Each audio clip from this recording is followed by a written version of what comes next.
헬로티비 뉴스는 지난해 부천의 대표적인 항일운동 역사로 알려진 계남면 사무소 습격 사건이 당시 일본 총독부 보고 과정에서 계양면을 계남면으로 잘못 표기해 알려진 허구라고 보도한 바 있는데요. 지역 항일운동 역사를 부정하는 일이기에 상당히 신중했던 보도입니다. 항일운동 역사를 기록해온 경기문화재단이 최근 전문가 논의 끝에 계남면 사무소 습격 사건이 존재하지 않는 일이라고 결론 내렸습니다. 이관성 기자가 보도합니다.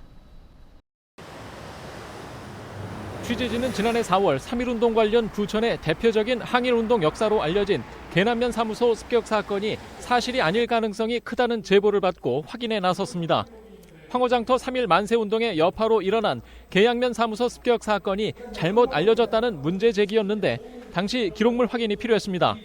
취재진은 황호장터 3.1 만세운동 기념관이 보관하고 있는 조선 총독부 보고문서를 확인했고 인천의 계양면 사무소 습격 사건과 부천의 계남면 사무소 습격 사건의 내용이 똑같다는 사실을 확인했습니다.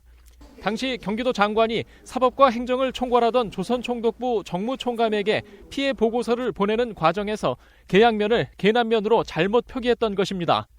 계양면 사무소가 맞는데 그때 당시 3.1운동 당시 이쪽 지역에 일본인들이 기록을 잘못해서 계남면이라고 했어요.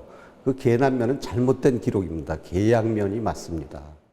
보도 이후 해당 문제를 제기했던 향토연구가와 민족문제연구소 부천지부는 관련 사실을 주제로 학술회의를 열었고 지역사회와 역사기록 기관에도 알렸습니다.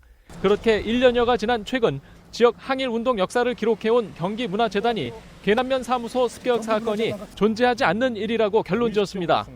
경기문화재단은 지난 3월 전문가 자문회의를 거쳐 계남면 사무소 습격 사건이 명칭 오류로 인한 것이라 결론 내렸고 지난 4월 21일 부천역 남부에 설치했던 유적지 안내판과 바닥 표지판도 철거한 것으로 나타났습니다.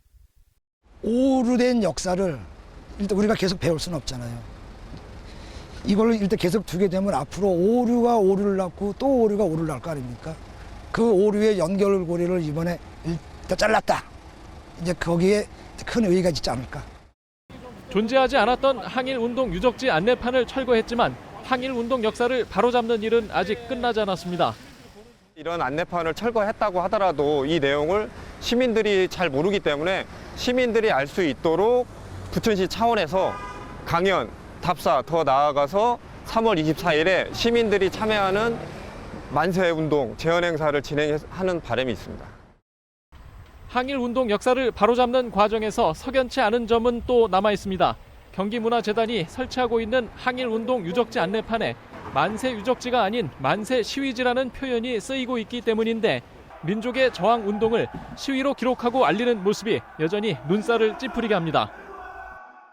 다행히 지역이 잘못 알고 있던 3.1운동 역사는 바로잡을 수 있게 됐습니다.